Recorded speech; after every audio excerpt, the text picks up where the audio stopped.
ಬೆಳಗ್ಗೆ ನೋಡ್ತಾ ಇದ್ದೆ ಪತ್ರಿಕೆಯಲ್ಲಿ 3,400 ಕೋಟಿ ರೂಪಾಯಿ ನೀರಾವರಿ ಯೋಜನೆಗೆ ದುಡ್ಡನ್ನ ಇಟ್ಟಿದ್ದಾರೆ ಸರ್ಕಾರ, ಹಣಕಾಸನ್ನ ಬಿಡುಗಡೆ ಮಾಡಿ. ಎಲ್ಲಿದೆ ದುಡ್ಡು? ಸರ್ಕಾರದ ಆರ್ಥಿಕ ಪರಿಸ್ಥಿತಿ ಎಲ್ಲಿಗೋಗಿ ನಿಂತಿದೆ? ದುಡ್ಡಿದೆಯಾ ನಿಮ್ಮ ಹತ್ರ? ಇದನ್ನ ಜಾರಿಗೆ ತಗೋಬರ್ಲಿಕ್ಕೆ ಆಗ್ತದ? ಸುಮ್ಮನೆ ಬೊಗಳೆ ಭಾಷಣಗಳು ಬಿಟ್ಕೊಂಡು ಜನಕ್ಕೆ ಸುಳ್ಳು ಹೇಳ್ಕೊಂಡು ಮೋಸ ಮಾಡ್ಕೊಂಡು ಸುಮ್ಮನೆ ಘೋಷಣೆಗಳು ಕೊಟ್ಟರೆ ಆಗೋದಿಲ್ಲ. ಇದನ್ನ ಜಾರಿ ಮಾಡಬೇಕಾಗ್ತದೆ. ನಿಮ್ಮ ಹತ್ರ ದುಡ್ಡೆಲ್ಲಿದೆ? ನಿಮ್ಮ ಆರ್ಥಿಕ ಪರಿಸ್ಥಿತಿ ಏನಾಗಿದೆ? ಸರ್ಕಾರ ದಿವಾಳಿ ಎದ್ದೋಗ್ತಾ ಇದೆ. 100 ವರ್ಷ ಇತಿಹಾಸ ಇರ್ತಕ್ಕಂಥ ಕಾಂಗ್ರೆಸ್ ಪಕ್ಷ ಎಷ್ಟು ರಾಜ್ಯದಲ್ಲಿ ಆಡಳಿತ ಮಾಡ್ತಾ ಇದೆ? ಎಷ್ಟು ರಾಜ್ಯದಲ್ಲಿ ಆಡಳಿತ ಮಾಡ್ತಾ ಇದೆಯಣ್ಣ? 3 ರಾಜ್ಯದಲ್ಲಿ ಆಡಳಿತ. ಎಲ್ಲಿ?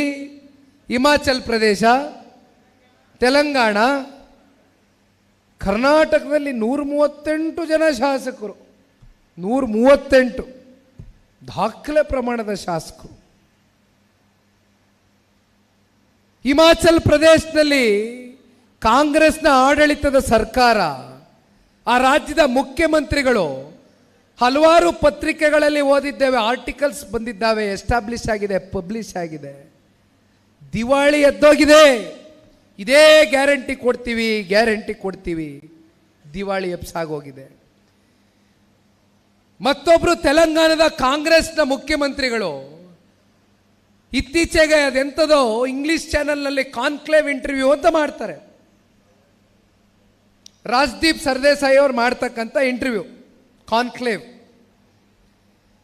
ಅದರಲ್ಲಿ ಕೂತ್ಕೊಂಡು ಹೇಳ್ತಾರೆ, ನಾನು ಈ ರಾಜ್ಯದ ಮುಖ್ಯಮಂತ್ರಿಗಳಾದ ಮೇಲೆ ತೆಲಂಗಾಣದ ಆರ್ಥಿಕ ಪರಿಸ್ಥಿತಿಗಳು ಸ್ಥಿತಿಗತಿಗಳು ಏನಿದೆ ಅಂತಕ್ಕಂಥದ್ದು ಅರ್ಥ ಆಗಿದ್ದು.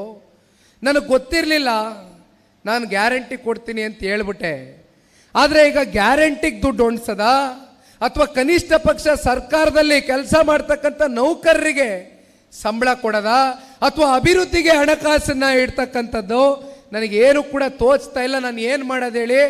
ನೀವು ಹೆಂಗೆ ಹೇಳ್ತೀರೋ ಹಂಗೆ ಕೇಳ್ತೀನಿ ಅಂತ ಅವರೇ ಅಸಹಾಯಕರಾಗಿದ್ದಾರೆ ಕಾಂಗ್ರೆಸ್ನ ತೆಲಂಗಾಣದ ಮುಖ್ಯಮಂತ್ರಿಗಳು. ಅನುಭವದ ಕೊರತೆ, ಅನುಭವದ ಕೊರತೆ. ಅದೇ ರೀತಿ ಇವತ್ತು ಕರ್ನಾಟಕ ರಾಜ್ಯದಲ್ಲಿ ವರ್ಷಕ್ಕೆ 55,000 ಕೋಟಿ 5 ಗ್ಯಾರಂಟಿಗಳಿಗೆ ನೀವು ಹಣಕಾಸನ್ನ ಇಡಬೇಕು. ನಮ್ಮ ರಾಜ್ಯದ ಮುಖ್ಯಮಂತ್ರಿಗಳು ಅವರೇ ಹಣಕಾಸು ಸಚಿವರು 16ನೇ ಬಡ್ಜೆಟನ್ನು ಮಂಡನೆ ಮಾಡಿದ್ರು. ದೊಡ್ಡ ಪ್ರಮಾಣದ ಬಡ್ಜೆಟ್ಟು, ದೊಡ್ಡ ಗಾತ್ರದ ಬಡ್ಜೆಟ್ಟು, 4.5 ಲಕ್ಷ ಕೋಟಿ, 4.5 ಲಕ್ಷ ಕೋಟಿ ದೊಡ್ಡ ಪ್ರಮಾಣದ ಬಡ್ಜೆಟ್ನ ಕೊಟ್ಟುಬಿಟ್ಟಿದ್ದೀನಿ ಅಂತ ಪಾಪ ಬೆಂತಡ್ಕತ್ತಾರೆ ನಮ್ಮ ಸಿದ್ದರಾಮಣ್ಣ.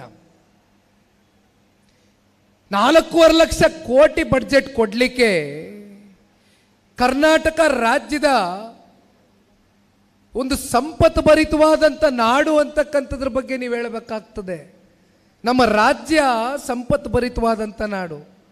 ರಾಜ್ಯದ ಜನ ತೆರಿಗೆ ಮೂಲಕ ಬೊಕ್ಕಸವನ್ನು ತುಂಬಿಸಿ ಹಂತ ಹಂತದಲ್ಲೂ ತೆರಿಗೆ ಹಾಕಿದ್ದೀರಿ.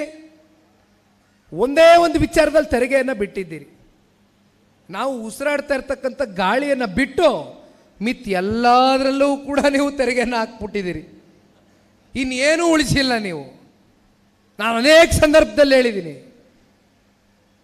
ಈ ಸರ್ಕಾರ ಇಡೀ ಜನತೆಯನ್ನು, ಸಚಿವ ಸಂಪುಟವನ್ನು, ಜೊತೆಯಲ್ಲಿ ಯಾರ್ಯಾರು ನಿಮ್ಮ ವಿರೋಧ ಪಕ್ಷದವರು ರಾಜಕೀಯವಾಗಿ ನಿಮ್ಮ ವಿರೋಧಿಗಳು ಅಂತಕ್ಕಂಥದ್ದನ್ನ ನೀವು ಪರಿಗಣನೆಗೆ ತಗೋತೀರಿ, ಅವ್ರು ಎಲ್ಲರನ್ನೂ ಕೂಡ ಟ್ರ್ಯಾಪನ್ನು ಮಾಡ್ತೀರಿ. ಮನಿ ಟ್ರ್ಯಾಪು, ಹನಿ ಟ್ರ್ಯಾಪು, ತೆರಿಗೆ ಟ್ರ್ಯಾಪು, 3 ಟ್ರ್ಯಾಪ್ಗಳು. ಈ ರಾಜ್ಯದ ಮುಖ್ಯಮಂತ್ರಿಗಳ ಆಪ್ತ ಬಳಗದ ಒಬ್ಬರು ಸಚಿವರು, ಪ್ರಭಾವಿ ನಾಯಕರು ವಿಧಾನ ಮಂಡಲದಲ್ಲಿ ಕೂತ್ಕೊಂಡು ಏನು ಚರ್ಚೆ ಮಾಡಬೇಕು ನೀವು?